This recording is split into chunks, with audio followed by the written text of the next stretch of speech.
ਸਤਿ ਸ਼੍ਰੀ ਅਕਾਲ ਦੋਸਤੋ, ਲੈ ਕੇ ਹਾਜ਼ਰ ਹਾਂ ਨਵੀਂ ਕਹਾਣੀ। ਅੱਜ ਮੇਰੇ ਸਹੁਰੇ ਘਰ ਵਿੱਚ ਵਿਆਹ ਵਾਲੀ ਪਹਿਲੀ ਰਾਤ ਸੀ ਅਤੇ ਮੇਰੇ ਪਤੀ ਮੇਰੇ ਲਈ ਬਦਾਮ ਪਾ ਕੇ ਦੁੱਧ ਦਾ ਗਲਾਸ ਲੈ ਕੇ ਆਇਆ ਅਤੇ ਮੈਨੂੰ ਆਪਣੇ ਹੱਥਾਂ ਨਾਲ ਪਿਆਇਆ। ਮੈਨੂੰ ਉਸ ਦਾ ਮੇਰੇ ਪ੍ਰਤੀ ਇੰਨਾ ਪਿਆਰ ਦੇਖ ਕੇ ਬਹੁਤ ਵਧੀਆ ਲੱਗਿਆ। ਅਜਿਹਾ ਲੱਗਿਆ ਦੁਨੀਆ ਵਿੱਚ ਇਸ ਤੋਂ ਵਧੀਆ ਇਨਸਾਨ ਹੋਰ ਕੋਈ ਹੋ ਹੀ ਨਹੀਂ ਸਕਦਾ। ਦੁੱਧ ਦਾ ਗਲਾਸ ਪੀ ਕੇ ਮੈਨੂੰ ਬੜੀ ਤਸੱਲੀ ਨਾਲ ਨੀਂਦ ਆ ਗਈ। ਲੇਕਿਨ ਸਵੇਰੇ ਸਵੇਰੇ ਜਦੋਂ ਮੇਰੀ ਅੱਖ ਖੁੱਲ੍ਹੀ, ਮੈਂ ਦੇਖਿਆ ਮੇਰੇ ਪੈਰਾਂ ਉੱਤੇ ਦੁਪੱਟਾ ਬੰਨ੍ਹਿਆ ਹੋਇਆ ਸੀ। ਮੈਨੂੰ ਡਰ ਲੱਗਣ ਲੱਗਾ ਅਤੇ ਪਰੇਸ਼ਾਨ ਹੋ ਗਈ ਕਿ ਇਹ ਸਭ ਕੀ ਹੋ ਰਿਹਾ। ਅਜਿਹੀ ਅਜੀਬ ਜਿਹੀ ਹਰਕਤ ਮੇਰੇ ਨਾਲ ਕੌਣ ਕਰ ਸਕਦਾ। ਹਜੇ ਮੈਂ ਉਹੀ ਸੋਚਦਾ ਦੇ ਵਿੱਚ ਬੈਠੀ ਸੀ ਕਿ ਰੋਹਨ ਮੇਰੇ ਕਮਰੇ ਵਿੱਚ ਆਇਆ ਅਤੇ ਮੇਰੇ ਪੈਰ ਉੱਤੇ ਬੰਨ੍ਹੇ ਹੋਏ ਦੁਪੱਟੇ ਨੂੰ ਬੜੀ ਹੈਰਾਨੀ ਨਾਲ ਦੇਖਣ ਲੱਗਾ ਤੇ ਕਹਿਣ ਲੱਗਾ, ਇਹ ਕਿਉਂ ਬੰਨ੍ਹਿਆ? ਪੈਰਾਂ ਵਿੱਚ ਦਰਦ ਆ? ਮੈਂ ਖੁਦ ਹੈਰਾਨ ਹੋ ਕੇ ਉਸ ਵੱਲ ਦੇਖਣ ਲੱਗੀ ਤੇ ਬੋਲੀ ਕਿ ਨਹੀਂ, ਪਤਾ ਨਹੀਂ ਕਿਸ ਨੇ ਬੰਨ੍ਹਿਆ। ਉਹ ਕਹਿੰਦੇ ਸ਼ਾਇਦ ਤੂੰ ਨੀਂਦ ਵਿੱਚ ਬੰਨ੍ਹ ਲਿਆ ਹੋਣਾ। ਮੈਂ ਉਸ ਦੀ ਗੱਲ ਸੁਣ ਕੇ ਚੁੱਪ ਹੋ ਗਈ, ਕਿਉਂਕਿ ਅਕਸਰ ਇਨਸਾਨ ਅਜਿਹੀ ਉਲਟੀ ਸਿੱਧੀ ਹਰਕਤ ਕਰਦਾ ਰਹਿੰਦਾ। ਉਹ ਮੇਰੇ ਪੈਰ ਨਾਲੋਂ ਦੁਪੱਟਾ ਖੋਲ੍ਹ ਕੇ ਬਾਹਰ ਚਲਿਆ ਗਿਆ।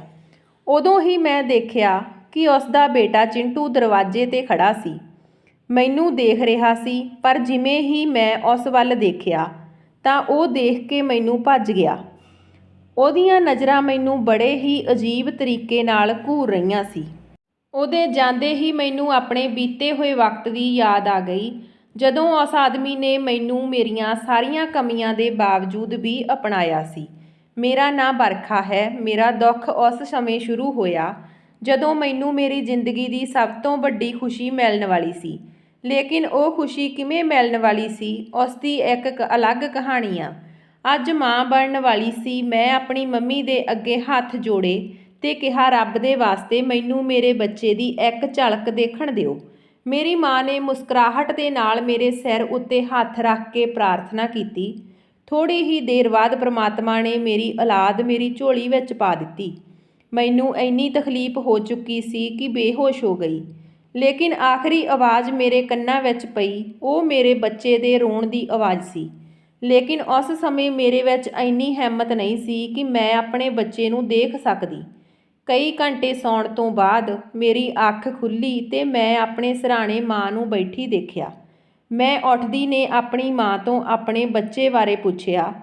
ਪਹਿਲੀ ਵਾਰ ਪੁੱਛਣ 'ਤੇ ਤਾਂ ਮਾਂ ਚੁੱਪ ਹੀ ਰਹੀ, ਪਰ ਜਦੋਂ ਮੈਂ ਦੂਜੀ ਵਾਰ ਥੋੜ੍ਹਾ ਉੱਚੀ ਆਵਾਜ਼ ਵਿੱਚ ਬੋਲੀ ਤਾਂ ਉਹ ਗੁੰਮਸੁੰਮ ਚਿਹਰੇ ਨਾਲ ਬੋਲੀ ਕਿ ਤੇਰਾ ਬੱਚਾ ਮਰਿਆ ਹੋਇਆ ਪੈਦਾ ਹੋਇਆ ਸੀ।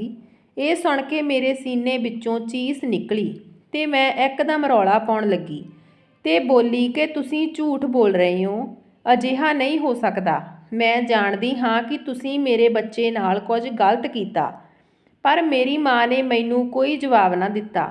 ਮੈਂ ਉੱਚੀ ਉੱਚੀ ਰੋ ਰਹੀ ਸੀ ਤੇ ਅਚਾਨਕ ਕਿਸੇ ਨੇ ਮੇਰੀ ਬਾਂਹ 'ਤੇ ਆ ਕੇ ਸੂਈ ਚੁਭੋ ਦਿੱਤੀ।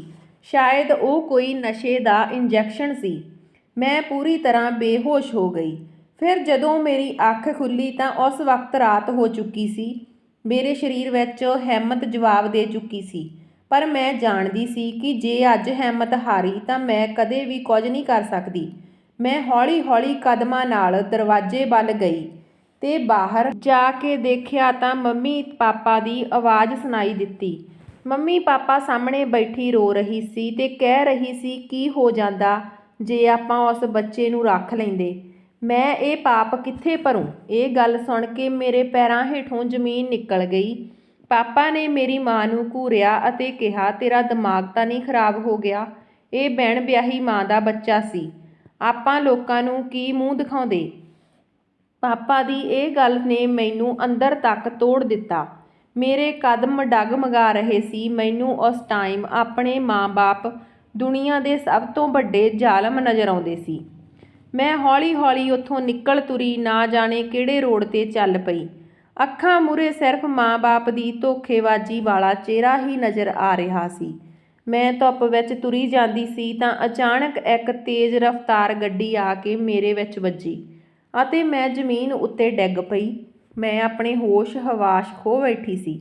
ਮੈਂ ਨਹੀਂ ਜਾਣਦੀ ਸੀ ਕਿ ਅੱਗੇ ਮੇਰੇ ਨਾਲ ਕੀ ਹੋਣ ਵਾਲਾ ਸੀ। ਨਾ ਜਾਣੇ ਕਿੰਨੇ ਘੰਟਿਆਂ ਬਾਅਦ ਮੇਰੀ ਅੱਖ ਖੁੱਲ੍ਹੀ ਤਾਂ ਮੈਂ ਨਰਮ ਨਰਮ ਬੈੱਡ ਉੱਤੇ ਪਈ ਸੀ। ਮੈਂ ਥੋੜ੍ਹੀ ਜਿਹੀ ਅੱਖ ਖੋਲ੍ਹੀ ਤਾਂ ਇੱਧਰ ਉੱਧਰ ਦੇਖਿਆ। ਆਲੀਸ਼ਾਨ ਬੈੱਡਰੂਮ ਸੀ। ਇਹ ਇੱਕ ਆਲੀਸ਼ਾਨ ਬੈੱਡਰੂਮ ਦੇ ਅੰਦਰ ਮੈਂ ਪਈ ਸੀ। ਮੈਂ ਇੱਕਦਮ ਹੈਰਾਨ ਹੋ ਕੇ ਉੱਠ ਬੈਠੀ। ਨਾ ਜਾਣੇ ਮੈਂ ਕਿੱਧਰੇ ਆ ਗਈ ਸੀ। ਮੈਂ ਬੈੱਡ ਤੋਂ ਉਤਰਨ ਲੱਗੀ ਤਾਂ ਅਚਾਨਕ ਮੇਰੀ ਨਿਗਾਹ ਸਾਈਡ ਟੇਬਲ 'ਤੇ ਰੱਖੀ ਹੋਈ ਪਰਚੀ 'ਤੇ ਪਈ। ਮੈਂ ਉਸ ਨੂੰ ਚੱਕਿਆ ਤੇ ਉਸ ਵਿੱਚ 2-3 ਲਾਈਨਾਂ ਮੇਰੇ ਲਈ ਲਿਖੀਆਂ ਹੋਈਆਂ ਸੀ। ਉਸ ਉੱਪਰ ਲਿਖਿਆ ਹੋਇਆ ਸੀ ਕਿ ਮੈਂ ਨਹੀਂ ਜਾਣਦਾ ਤੁਸੀਂ ਕੌਣ ਹੋ, ਲੇਕਿਨ ਉਸ ਦਿਨ ਮੇਰੀ ਹੀ ਗੱਡੀ ਤੁਹਾਡੇ ਨਾਲ ਟਕਰਾ ਗਈ ਸੀ। ਮੈਂ ਗੱਡੀ ਤੋਂ ਹੇਠਾਂ ਉਤਰਿਆ ਤਾਂ ਤੁਹਾਡੇ ਸਿਰ ਵਿੱਚ ਸੱਟ ਲੱਗੀ ਹੋਈ ਸੀ। ਮੈਨੂੰ ਤੁਹਾਡੇ ਘਰ-ਬਾਰ ਦਾ ਕੋਈ ਪਤਾ ਨਹੀਂ ਸੀ, ਤਾਂ ਕਰਕੇ ਮੈਂ ਤੁਹਾਨੂੰ ਇੱਥੇ ਲੈ ਆਇਆ। ਪਰ ਮੈਨੂੰ ਜ਼ਰੂਰੀ ਕੰਮ ਕਰਕੇ ਸ਼ਹਿਰ ਤੋਂ ਬਾਹਰ ਜਾਣਾ ਪਿਆ। ਜੇ ਤੁਹਾਨੂੰ ਕਿਸੇ ਵੀ ਚੀਜ਼ ਦੀ ਜ਼ਰੂਰਤ ਹੋਵੇ ਤਾਂ ਫਰਿੱਜ ਵਿੱਚੋਂ ਸਾਰੀਆਂ ਚੀਜ਼ਾਂ ਰੱਖੀਆਂ, ਪਰ ਜੇ ਤੁਸੀਂ ਚਾਹੋ ਤਾਂ ਮੇਰੇ ਆਉਣ ਤੱਕ ਇੱਥੇ ਰੁਕ ਸਕਦੇ ਹੋ, ਅਤੇ ਜੇ ਤੁਸੀਂ ਜਾਣਾ ਚਾਹੋ ਤਾਂ ਸਾਰੀਆਂ ਚਾਬੀਆਂ ਹੇਠਾਂ ਦਰਾਜ਼ ਵਿੱਚ ਪਈਆਂ। ਇਹ ਸਭ ਪੜ੍ਹ ਕੇ ਮੇਰੇ ਦਿਲ ਵਿੱਚ ਅਜੀਬ ਜਿਹੀ ਤਰਥੱਲੀ ਮੱਚੀ। ਇਹ ਕਿਹੋ ਜਿਹਾ ਇਨਸਾਨ ਆ ਜਿਸ ਨੇ ਮੈਨੂੰ ਭੋਰਾ ਵੀ ਨੁਕਸਾਨ ਨਹੀਂ ਪਹੁੰਚਾਇਆ। ਪਰਚੀ ਵਾਪਸ ਉੱਥੇ ਹੀ ਬੈੱਡ 'ਤੇ ਰੱਖ ਦਿੱਤੀ ਤੇ ਦੁਬਾਰਾ ਬਿਸਤਰ 'ਤੇ ਪੈ ਗਈ। ਮੇਰੇ ਦਿਲ ਵਿੱਚ ਅਜੀਬ ਜਿਹੇ ਸਵਾਲ ਉੱਠ ਰਹੇ ਸੀ। ਸੋਚ ਰਹੀ ਸੀ ਕਿ ਮੈਂ ਇਸ ਮਸੀਹੇ ਨੂੰ ਮਿਲੇ ਬਗੈਰ ਨਹੀਂ ਜਾ ਸਕਦੀ। ਕਰੀਬ 1 ਹਫ਼ਤਾ ਲੰਘ ਗਿਆ। ਮੈਂ ਕਈ ਵਾਰ ਡਰ ਵੀ ਜਾਂਦੀ, ਲੇਕਿਨ ਮੈਂ ਇਹ ਵੀ ਜਾਣਦੀ ਸੀ ਕਿ ਇਸ ਹਵਸ ਭਰੀ ਦੁਨੀਆ ਵਿੱਚ ਇਹੀ ਸਕੂਨ ਭਰਿਆ ਟਿਕਾਣਾ ਸੀ ਜਿੱਥੇ ਮੈਂ ਸੁਰੱਖਿਅਤ ਸੀ। ਇੱਕ ਦਿਨ ਸਵੇਰੇ ਮੈਂ ਸੌਂ ਕੇ ਉੱਠੀ ਤਾਂ ਮੈਂ ਮਹਿਸੂਸ ਕੀਤਾ ਕਿ ਬਾਹਰ ਕੋਈ ਆਵਾਜ਼ ਆ ਰਹੀ ਸੀ। ਜਦੋਂ ਉੱਠ ਕੇ ਦਰਵਾਜ਼ਾ ਖੋਲ੍ਹਿਆ ਤਾਂ ਸਾਹਮਣੇ ਇੱਕ ਨੌਜਵਾਨ ਖੜਾ ਸੀ। ਉਹ ਥੋੜ੍ਹੀ ਜ਼ਿਆਦਾ ਉਮਰ ਦਾ ਸੀ, ਪਰ ਉਸਨੇ ਆਪਣੇ ਆਪ ਨੂੰ ਬਹੁਤ ਵਧੀਆ ਤਰੀਕੇ ਨਾਲ ਰੱਖਿਆ ਹੋਇਆ ਸੀ, ਜਿਵੇਂ ਕੋਈ ਨੌਜਵਾਨ ਹੋਵੇ। ਉਸਨੇ ਮੇਰੇ ਵੱਲ ਦੇਖਿਆ ਤੇ ਪੁੱਛਿਆ, ਕਿਵੇਂ ਆ ਤੁਹਾਡੀ ਸਿਹਤ? ਮੈਂ ਕਿਹਾ, ਠੀਕ ਆ। ਫਿਰ ਉਹ ਮੇਰੇ ਕੋਲ ਆਇਆ ਤੇ ਬੋਲਿਆ, ਸ਼ਾਇਦ ਮੈਨੂੰ ਲੱਗਿਆ ਤੁਸੀਂ ਇੱਥੋਂ ਚਲੇ ਜਾਵੋਗੇ। ਉਸ ਦੀ ਇਹ ਗੱਲ ਸੁਣ ਕੇ ਮੈਂ ਝੱਟ ਬੋਲ ਪਈ ਤੇ ਕਿਹਾ, ਮੇਰੇ ਕੋਲ ਘਰ ਨਹੀਂ ਜਿੱਥੇ ਮੈਂ ਜਾ ਸਕਦੀ ਸੀ। ਉਹ ਮੁਸਕਰਾ ਕੇ ਬੋਲਿਆ, ਮੇਰਾ ਨਾਮ ਰੋਹਨ ਆ। ਤੈਨੂੰ ਫਿਕਰ ਕਰਨ ਦੀ ਕੋਈ ਜ਼ਰੂਰਤ ਨਹੀਂ। ਤੂੰ ਜਿੰਨਾ ਚਿਰ ਚਾਹੇ ਇੱਥੇ ਰਹਿ ਸਕਦੀ ਆ। ਮੈਂ ਤਾਂ ਵੈਸੇ ਵੀ ਜ਼ਿਆਦਾ ਵਕਤ ਬਾਹਰ ਹੀ ਰਹਿਣਾ। ਉਹਦੀ ਇਹ ਗੱਲ ਸੁਣ ਕੇ ਮੈਨੂੰ ਤਸੱਲੀ ਹੋ ਗਈ, ਕਿਉਂਕਿ ਮੈਨੂੰ ਉਹ ਧੋਖੇਬਾਜ਼ ਆਦਮੀ ਨਹੀਂ ਲੱਗ ਰਿਹਾ ਸੀ। ਮੈਂ ਉੱਥੇ ਰਹਿਣ ਲੱਗੀ ਤੇ ਅਗਲੇ ਦਿਨ ਉਹ ਚਲਿਆ ਗਿਆ। ਉਹ ਹਫ਼ਤੇ ਵਿੱਚ 1 ਦਿਨ ਆਉਂਦਾ ਤੇ ਚਲਿਆ ਜਾਂਦਾ। ਇਸ ਤਰ੍ਹਾਂ 2 ਮਹੀਨੇ ਲੰਘ ਚੁੱਕੇ ਸੀ। ਇੱਕ ਦਿਨ ਅਚਾਨਕ ਮੇਰੇ ਕਮਰੇ ਵਿੱਚ ਆਇਆ ਤੇ ਮੈਂ ਡਰ ਗਈ। ਉਸਨੇ ਕਿਹਾ, ਘਬਰਾਓ ਨਾ, ਮੈਂ ਇੱਕ ਜ਼ਰੂਰੀ ਗੱਲ ਕਰਨੀ ਆ। ਮੈਂ ਤੈਨੂੰ ਉਸ ਰਾਤ ਦੇਖਿਆ ਸੀ। ਉਦੋਂ ਦਾ ਮੈਂ ਤੈਨੂੰ ਪਸੰਦ ਕਰਨ ਲੱਗਾ ਤੇ ਮੈਂ ਤੇਰੇ ਨਾਲ ਵਿਆਹ ਕਰਵਾਉਣਾ ਚਾਹੁੰਦਾ। ਲੇਕਿਨ ਇਸ ਤੋਂ ਪਹਿਲਾਂ ਮੈਂ ਤੈਨੂੰ ਆਪਣੀ ਜ਼ਿੰਦਗੀ ਬਾਰੇ ਦੱਸਣਾ ਚਾਹੁੰਦਾ। ਮੈਂ ਸ਼ਾਦੀशुदा, ਮੇਰਾ ਇੱਕ ਬੇਟਾ। ਮੇਰੀ ਪਤਨੀ ਕੁਝ ਟਾਈਮ ਪਹਿਲਾਂ ਮੈਨੂੰ ਛੱਡ ਕੇ ਭੱਜ ਗਈ। ਉਸ ਦੀ ਸੱਚਾਈ ਕਾਫੀ ਪਰੇਸ਼ਾਨ ਕਰ ਦੇਣ ਵਾਲੀ ਸੀ, ਪਰ ਮੇਰੀ ਹਕੀਕਤ ਤਾਂ ਇਸ ਤੋਂ ਵੀ ਜ਼ਿਆਦਾ ਬੁਰੀ ਸੀ। ਉਸਨੇ ਮੈਨੂੰ ਪੁੱਛਿਆ, ਜੇ ਤੂੰ ਮੈਨੂੰ ਚਾਹੇ ਤਾਂ ਆਪਣੇ ਬਾਰੇ ਵੀ ਦੱਸ ਸਕਦੀ ਆਂ। ਮੈਂ ਉਹਨੂੰ ਆਪਣੀਆਂ ਗਿੱਲੀਆਂ ਅੱਖਾਂ ਨਾਲ ਦੇਖਿਆ ਤੇ ਦੱਸਣ ਲੱਗੀ, ਮੇਰਾ ਨਾਮ ਬਰਖਾ। ਮੈਂ ਇੱਕ ਮਿਡਲ ਕਲਾਸ ਫੈਮਿਲੀ ਵਿੱਚੋਂ ਆ, ਲੇਕਿਨ ਮੇਰੀ ਬਦਕਿਸਮਤੀ ਇਹ ਆ ਕਿ ਮੈਂ ਇੱਕ ਮੁੰਡੇ ਨੂੰ ਪਿਆਰ ਕਰ ਬੈਠੀ। ਉਸ ਦੀ ਮੁਹੱਬਤ ਵਿੱਚ ਮੁਲਾਕਾਤਾਂ ਦਾ ਸਿਲਸਿਲਾ ਇੰਨਾ ਵੱਧ ਗਿਆ ਕਿ ਮੈਂ ਪ੍ਰੈਗਨੈਂਟ ਹੋ ਗਈ, ਲੇਕਿਨ ਉਸ ਮੁੰਡੇ ਨੇ ਮੇਰੇ ਨਾਲ ਵਿਆਹ ਕਰਨ ਤੋਂ ਮਨਾ ਕਰ ਦਿੱਤਾ। ਜਦੋਂ ਮੇਰੇ ਮਾਂ-ਬਾਪ ਉਸ ਨੂੰ ਇਹ ਗੱਲ ਦਾ ਪਤਾ ਲੱਗਿਆ ਤਾਂ ਉਹਨਾਂ ਨੇ ਮੈਨੂੰ ਬਹੁਤ ਕੁੱਟਿਆ। ਫਿਰ ਮੇਰੇ ਇੱਕ ਮੁੰਡਾ ਹੋਇਆ, ਉਸ ਨੂੰ ਵੀ ਉਹਨਾਂ ਨੇ ਲਾਪਤਾ ਕਰ ਦਿੱਤਾ। ਹੁਣ ਮੇਰੇ ਨਾਂ ਤਾਂ ਅੱਗੇ ਆ ਕੋਈ ਤੇ ਨਾ ਹੀ ਪਿੱਛੇ, ਅਤੇ ਨਾ ਹੀ ਮੇਰੇ ਕੋਲ ਕੋਈ ਹੋਰ ਟਿਕਾਣਾ। ਹੁਣ ਮੈਨੂੰ ਸਿਰਫ ਇਹੀ ਦੁੱਖ ਆ ਕਿ ਮੈਂ ਇੱਕ ਬੇਟੇ ਨੂੰ ਜਨਮ ਦਿੱਤਾ ਤੇ ਮੈਂ ਉਹਦਾ ਮੂੰਹ ਵੀ ਨਹੀਂ ਦੇਖ ਸਕੀ। ਮੇਰੀ ਇਹ ਗੱਲ ਕਹਿੰਦੇ ਉਸਨੇ ਅੱਖਾਂ ਵਿੱਚੋਂ ਚਮਕ ਉੱਭਰ ਆਈ ਤੇ ਬੋਲਿਆ ਕਿ ਤੂੰ ਇੱਕ ਬੇਟੇ ਨੂੰ ਜਨਮ ਦਿੱਤਾ ਸੀ? ਮੈਂ ਉਸ ਨੂੰ ਕਿਹਾ, ਹਾਂ, ਪਰ ਮੈਂ ਉਸ ਦਾ ਮੂੰਹ ਤੱਕ ਨਹੀਂ ਦੇਖਿਆ। ਉਸ ਨੇ ਕਿਹਾ, ਤੂੰ ਫਿਕਰ ਨਾ ਕਰ, ਆਪਾਂ ਦੋਨੋਂ ਵਿਆਹ ਕਰਾਂਗੇ ਤੇ ਇੱਕ ਨਵੀਂ ਜ਼ਿੰਦਗੀ ਦੀ ਸ਼ੁਰੂਆਤ ਕਰਾਂਗੇ। ਮੈਨੂੰ ਇਸ ਗੱਲ ਦੀ ਖੁਸ਼ੀ ਸੀ ਕਿ ਉਸ ਨੇ ਮੇਰੀ ਹਕੀਕਤ ਨਾਲ ਮੈਨੂੰ ਕਬੂਲ ਲਿਆ ਸੀ। ਫਿਰ ਅਸੀਂ ਇੱਕ ਮੰਦਰ ਵਿੱਚ ਜਾ ਕੇ ਵਿਆਹ ਕਰ ਲਿਆ ਤੇ ਪਤੀ ਪਤਨੀ ਬਣ ਗਏ। ਵਿਆਹ ਦੀ ਪਹਿਲੀ ਰਾਤ ਉਹ ਮੇਰੇ ਲਈ ਬਦਾਮ ਵਾਲਾ ਦੁੱਧ ਬਣਾ ਕੇ ਲਿਆਇਆ ਤੇ ਮੈਨੂੰ ਬੜੇ ਹੀ ਪਿਆਰ ਨਾਲ ਪਿਆਇਆ। ਦਿਨ ਲੰਘਦੇ ਗਏ ਤੇ ਮੈਂ ਪ੍ਰੈਗਨੈਂਟ ਹੋ ਗਈ।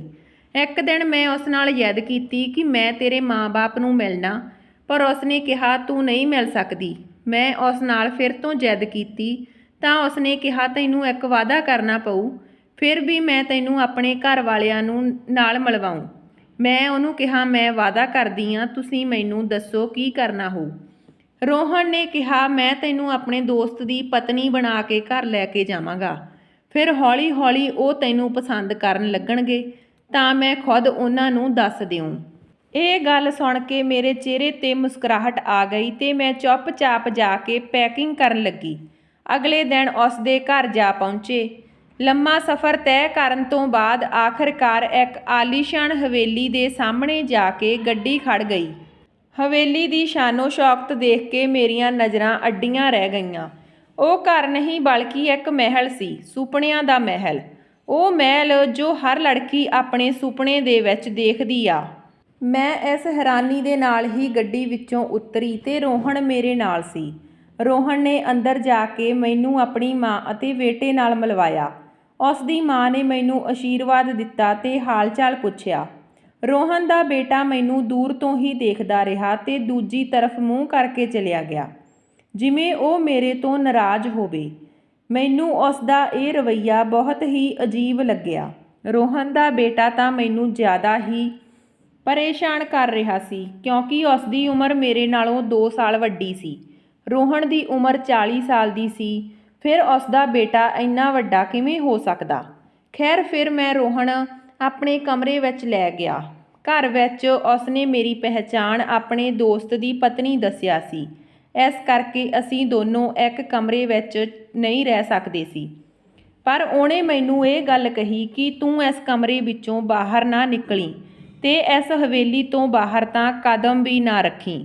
ਇਹ ਸੁਣ ਕੇ ਮੈਂ ਥੋੜ੍ਹੀ ਹੈਰਾਨ ਜਿਹੀ ਹੋਈ, ਪਰ ਮੈਂ ਹਾਂ ਵਿੱਚ ਸਿਰ ਹਿਲਾ ਦਿੱਤਾ ਤੇ ਉਹ ਉੱਥੋਂ ਚਲੇ ਗਏ। ਉਸ ਰਾਤ ਮੈਨੂੰ ਇੱਕ ਔਰਤ ਦੇ ਰੋਣ ਦੀ ਆਵਾਜ਼ ਸੁਣਾਈ ਦਿੱਤੀ। ਮੈਂ ਉੱਠ ਕੇ ਬੈਠ ਗਈ ਤੇ ਰੋਹਨ ਨੂੰ ਫੋਨ ਕੀਤਾ ਕਿ ਮੈਨੂੰ ਰੋਣ ਦੀਆਂ ਆਵਾਜ਼ਾਂ ਸੁਣਾਈ ਦਿੱਤੀਆਂ, ਤਾਂ ਉਸਨੇ ਕਿਹਾ ਮੈਨੂੰ ਤਾਂ ਕੋਈ ਰੋਣ ਦੀ ਆਵਾਜ਼ ਨਹੀਂ ਆਈ। ਉਸਨੇ ਕਿਹਾ ਤੇਰਾ ਵਹਿਮ ਆ। ਮੈਨੂੰ ਉਹ ਝੂਠ ਬੋਲਦਾ ਲੱਗ ਰਿਹਾ ਸੀ। ਉਸਨੇ ਮੈਨੂੰ ਦੁੱਧ ਦਾ ਗਲਾਸ ਪਿਆ ਕੇ ਸੁਆ ਦਿੱਤਾ। ਅਗਲੀ ਸਵੇਰ ਹੋਈ ਤਾਂ ਰੋਹਨ ਦਾ ਬੇਟਾ ਮੇਰੇ ਤੋਂ ਉਖੜਿਆ ਲੱਗ ਰਿਹਾ ਸੀ। ਮੈਂ 1-2 ਵਾਰ ਉਸ ਨਾਲ ਗੱਲ ਕਰਨ ਦੀ ਕੋਸ਼ਿਸ਼ ਕੀਤੀ, ਪਰ ਉਹ ਮੈਨੂੰ ਨਜ਼ਰਅੰਦਾਜ਼ ਕਰ ਦਿੰਦਾ। ਖੈਰ, ਮੈਂ ਉਸ ਦੁਪੱਟੇ ਵਾਲੀ ਗੱਲ ਨੂੰ ਭੁੱਲ ਚੁੱਕੀ ਸੀ। ਦੂਜੇ ਦਿਨ ਸਵੇਰੇ ਜਦੋਂ ਮੈਂ ਉੱਠੀ ਤਾਂ ਮੇਰੇ ਪੈਰ ਦੁਪੱਟੇ ਨਾਲ ਬੰਨ੍ਹੇ ਹੋਏ ਸੀ। ਮੇਰੇ ਦਿਲ ਵਿੱਚੋਂ ਅਜੀਬ ਜਿਹੇ ਖਿਆਲ ਉੱਠਣ ਲੱਗੇ। ਅਗਲੇ ਦਿਨ ਉਹ ਰੋਣ ਦੀਆਂ ਆਵਾਜ਼ਾਂ ਤਾਂ ਨਹੀਂ ਆ ਰਹੀਆਂ ਸੀ, ਪਰ ਇਹ ਨਵਾਂ ਹੀ ਕੰਮ ਸ਼ੁਰੂ ਹੋ ਗਿਆ ਸੀ। ਇਸ ਤੋਂ ਮੈਨੂੰ ਡਰ ਲੱਗਣ ਲੱਗ ਗਿਆ। ਰੋਹਨ ਮੇਰੇ ਕਮਰੇ ਵਿੱਚ ਆਇਆ ਤਾਂ ਮੈਂ ਸਾਰੀਆਂ ਸਮੱਸਿਆਵਾਂ ਉਸ ਨੂੰ ਦੱਸੀਆਂ। ਉਸਨੇ ਚਿਹਰੇ 'ਤੇ ਥੋੜ੍ਹਾ ਜਿਹਾ ਡਰ ਮਹਿਸੂਸ ਹੋ ਰਿਹਾ ਸੀ। ਉਸਨੇ ਕਿਹਾ ਮੇਰਾ ਸ਼ੱਕ ਸਹੀ ਨਿਕਲਿਆ। ਮੈਂ ਇੱਕਦਮ ਪਰੇਸ਼ਾਨ ਹੋ ਕੇ ਬੋਲੀ, ਕਿਹੋ ਜਿਹਾ ਸ਼ੱਕ? ਉਸਨੇ ਕਿਹਾ ਇਸ ਹਵੇਲੀ ਵਿੱਚੋਂ ਪਹਿਲਾਂ ਵੀ ਅਜਿਹੀਆਂ ਅਜੀਬ ਹਰਕਤਾਂ ਹੁੰਦੀਆਂ ਰਹਿੰਦੀਆਂ ਸੀ। ਇਹ ਸੁਣ ਕੇ ਜਿਵੇਂ ਮੇਰੇ ਜਿਸਮ ਵਿੱਚੋਂ ਜਾਨ ਹੀ ਨਿਕਲ ਗਈ। ਫਿਰ ਉਹਨੇ ਮੈਨੂੰ ਤਸੱਲੀ ਦਿੰਦੇ ਹੋਏ ਮੇਰਾ ਹੱਥ ਫੜਿਆ ਤੇ ਕਿਹਾ ਤੂੰ ਫਿਕਰ ਨਾ ਕਰ, ਜਿਵੇਂ ਹੀ ਆਪਣਾ ਬੇਟਾ ਪੈਦਾ ਹੋਵੇਗਾ ਆਪਾਂ ਇੱਥੋਂ ਚਲੇ ਜਾਵਾਂਗੇ। ਉਸ ਦੀ ਗੱਲ ਸੁਣ ਕੇ ਮੈਨੂੰ ਥੋੜ੍ਹੀ ਤਸੱਲੀ ਜਿਹੀ ਹੋਈ। ਮੈਂ ਪਾਣੀ ਦਾ ਗਲਾਸ ਚੁੱਕਣ ਲਈ ਸਾਈਡ ਟੇਬਲ 'ਤੇ ਹੱਥ ਰੱਖਿਆ ਤਾਂ ਮੈਨੂੰ ਖਿੜਕੀ ਵਿੱਚੋਂ ਰੋਹਨ ਦਾ ਬੇਟਾ ਨਜ਼ਰ ਆਇਆ। ਜਿਵੇਂ ਹੀ ਮੇਰੀ ਨਿਗਾਹ ਉਸ ਉੱਤੇ ਪਈ ਤਾਂ ਉਹ ਭੱਜ ਗਿਆ। ਸ਼ਾਇਦ ਉਹ ਸਾਡੀਆਂ ਗੱਲਾਂ ਸੁਣ ਰਿਹਾ ਸੀ। ਮੇਰਾ ਦਿਮਾਗ ਅਜੀਬ ਜਿਹੀਆਂ ਉਲਝਣਾਂ ਵਿੱਚ ਫਸਿਆ ਹੋਇਆ ਸੀ ਕਿ ਇਹ ਕੀ ਚੱਕਰ ਆ।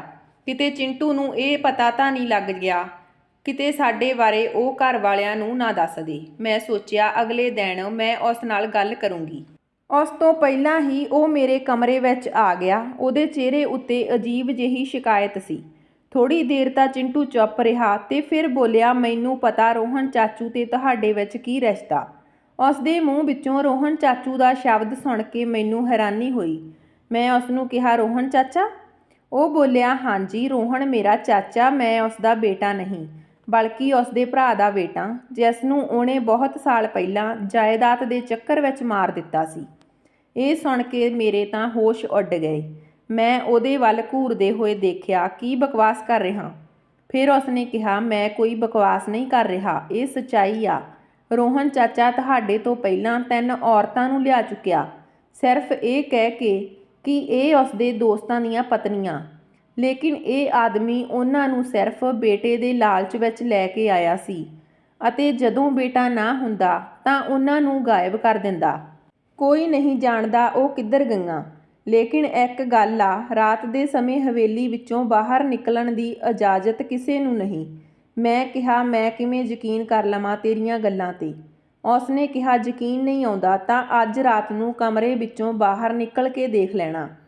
ਫਿਰ ਰੋਹਨ ਚਾਚਾ ਦਾ ਰਵੱਈਆ ਮੇਰੇ ਸਾਰੇ ਸਵਾਲਾਂ ਦਾ ਜਵਾਬ ਦੇ ਦਿਓ ਤੇ ਉਹ ਦੁਪੱਟਾ ਜੋ ਤੁਹਾਡੇ ਪੈਰਾਂ ਵਿੱਚ ਬੰਨ੍ਹਿਆ ਜਾਂਦਾ ਸੀ ਤਾਂ ਕਿ ਤੁਸੀਂ ਉੱਠਣ ਲੱਗੋ ਤਾਂ ਡਿੱਗ ਪਵੋ ਅਤੇ ਚੱਲਣ ਦੇ ਕਾਬਿਲ ਨਾ ਰਹੋ। ਉਸਦੇ ਹਰ ਸ਼ਬਦ ਨੇ ਮੇਰੇ ਅੰਦਰ ਸਨਸਨੀ ਬਖੇਰ ਦਿੱਤੀ। ਮੈਨੂੰ ਇੰਜ ਲੱਗ ਰਿਹਾ ਸੀ ਜਿਵੇਂ ਮੈਂ ਕੜਕਦੀ ਧੁੱਪ ਵਿੱਚ ਖੜੀ ਹੋਵਾਂ। ਮੈਂ ਉਸਦੀਆਂ ਗੱਲਾਂ 'ਤੇ ਵਿਸ਼ਵਾਸ ਨਾ ਕੀਤਾ ਅਤੇ ਅੱਗੇ ਹੋ ਕੇ ਉਸਦਾ ਗਲਾ ਫੜ ਲਿਆ। ਮੈਂ ਉਸਨੂੰ ਕਿਹਾ, ਤੂੰ ਝੂਠ ਬੋਲ ਰਿਹਾ, ਜਾਂ ਭੱਜ ਜਾ। ਉਸਨੇ ਬੜੀ ਹੀ ਤਸੱਲੀ ਨਾਲ ਮੇਰੇ ਤੋਂ ਆਪਣਾ ਗਲਾਵਾਂ ਛਡਵਾਇਆ ਅਤੇ ਬੋਲਿਆ, ਜੇ ਤੁਹਾਨੂੰ ਮੇਰੀਆਂ ਗੱਲਾਂ 'ਤੇ ਯਕੀਨ ਨਹੀਂ ਤਾਂ ਅੱਜ ਦੁੱਧ ਦਾ ਗਲਾਸ ਨਾ ਪੀਣਾ, ਕਿਉਂਕਿ ਉਸਦੇ ਵਿੱਚ ਉਹ ਨਸ਼ਾ ਮਿਲਾਉਂਦਾ ਤੇ ਉਸ ਤੋਂ ਬਾਅਦ ਉਹ ਤੁਹਾਡੇ ਪੈਰ ਵੀ ਬੰਨ੍ਹ ਦਿੰਦਾ।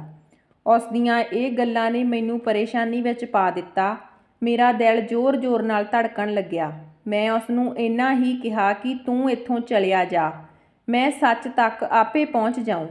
ਉਹ ਉੱਥੋਂ ਉੱਠ ਕੇ ਚਲਿਆ ਗਿਆ ਤੇ ਮੇਰਾ ਦਿਲ ਪ੍ਰਾਰਥਨਾਵਾਂ ਕਰਨ ਲੱਗਿਆ, ਰੱਬ ਕਰੇ ਸਭ ਸੱਚ ਨਾ ਹੋਵੇ। ਇਹ ਦਿਨ ਮੈਂ ਕਿਵੇਂ ਗੁਜ਼ਾਰਿਆ ਮੈਨੂੰ ਹੀ ਪਤਾ। ਰਾਤ ਹੁੰਦੇ ਹੀ ਰੋਹਨ ਮੇਰੇ ਲਈ ਦੁੱਧ ਦਾ ਗਲਾਸ ਲੈ ਕੇ ਆਇਆ। ਮੇਰਾ ਦਿਲ ਬਹੁਤ ਘਬਰਾ ਰਿਹਾ ਸੀ। ਮੈਂ ਉਸਨੂੰ ਕਿਹਾ, ਮੈਂ ਅੱਜ ਦੁੱਧ ਨਹੀਂ ਪੀਣਾ। ਤਾਂ ਉਸਨੇ ਕਿਹਾ, ਤੈਨੂੰ ਪੀਣਾ ਹੀ ਪਊ। ਮੈਂ ਉਸਨੂੰ ਕਿਹਾ, ਜੇ ਮੈਂ ਦੁੱਧ ਪੀ ਲਿਆ ਤਾਂ ਮੇਰੀ ਤਬੀਅਤ ਖਰਾਬ ਹੋ ਸਕਦੀ ਆ, ਉਸ ਨਾਲ ਆਪਣੇ ਬੱਚੇ ਨੂੰ ਵੀ ਕੁਝ ਹੋ ਸਕਦਾ। ਇਹ ਸੁਣਦੇ ਹੀ ਉਸਨੇ ਗਲਾਸ ਮੇਜ਼ 'ਤੇ ਰੱਖ ਦਿੱਤਾ। ਉਸਨੇ ਕਿਹਾ, ਠੀਕ ਆ, ਜਿਵੇਂ ਤੂੰ ਚਾਹੇਂਗੀ। ਮੈਨੂੰ ਲੱਗਿਆ ਉਹ ਪਹਿਲਾਂ ਨਾਲੋਂ ਅੱਜ ਚਕੰਨਾ। ਮੈਂ ਪੂਰੀ ਰਾਤ ਜਾਗਦੀ ਰਹੀ ਤੇ ਮੇਰੇ ਕੰਨਾਂ ਵਿੱਚ ਉਹ ਰੋਣ ਦੀਆਂ ਆਵਾਜ਼ਾਂ ਆਉਂਦੀਆਂ ਰਹੀਆਂ। ਰਾਤ ਦੇ 2 ਵਜੇ ਸੀ। ਰੋਹਨ ਆਪਣੇ ਕਮਰੇ ਵਿੱਚੋਂ ਉੱਠਿਆ ਤੇ ਰਸੋਈ ਵਿੱਚ ਚਲਿਆ ਗਿਆ। ਰਸੋਈ ਵਿੱਚੋਂ ਉਸਨੇ ਖਾਣਾ ਲਿਆ। ਮੈਂ ਵੀ ਉਸਦੇ ਪਿੱਛੇ-ਪਿੱਛੇ ਜਾ ਰਹੀ ਸੀ। ਪੌੜੀਆਂ ਦੇ ਹੇਠੋਂ ਇੱਕ ਗੇਟ ਖੋਲ੍ਹਿਆ ਅਤੇ ਉਸਦੇ ਅੰਦਰ ਚਲਿਆ ਗਿਆ। ਮੇਰਾ ਦਿਲ ਜ਼ੋਰ-ਜ਼ੋਰ ਨਾਲ ਧੜਕ ਰਿਹਾ ਸੀ। ਮੈਂ ਉੱਥੇ ਖੜ ਕੇ ਆਵਾਜ਼ਾਂ ਸੁਣਨ ਲੱਗੀ। ਰੋਹਨ ਦੇ ਅੰਦਰ ਜਾਂਦੇ ਹੀ ਰੋਣ ਦੀਆਂ ਆਵਾਜ਼ਾਂ ਬੰਦ ਹੋ ਗਈਆਂ। ਅੰਦਰੋਂ ਔਰਤਾਂ ਦੀਆਂ ਆਵਾਜ਼ਾਂ ਆਉਣ ਲੱਗੀਆਂ। ਔਰਤਾਂ ਰੋਹਨ ਕੋਲ ਬੇਨਤੀਆਂ ਕਰ ਰਹੀਆਂ ਸੀ, ਰੱਬ ਦੇ ਵਾਸਤੇ ਸਾਨੂੰ ਇੱਥੋਂ ਕੱਢ ਦੇ।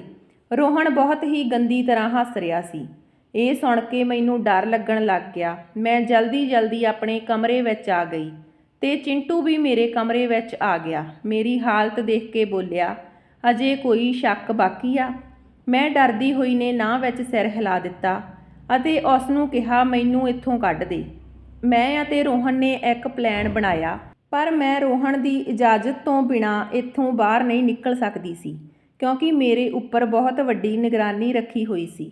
ਅਗਲੇ ਦਿਨ ਮੈਂ ਉਹਨੂੰ ਕਿਹਾ, ਮੇਰੀ ਤਬੀਅਤ ਖਰਾਬ ਲੱਗ ਰਹੀ ਆ, ਮੈਨੂੰ ਕਿਸੇ ਡਾਕਟਰ ਕੋਲ ਲੈ ਚੱਲੋ।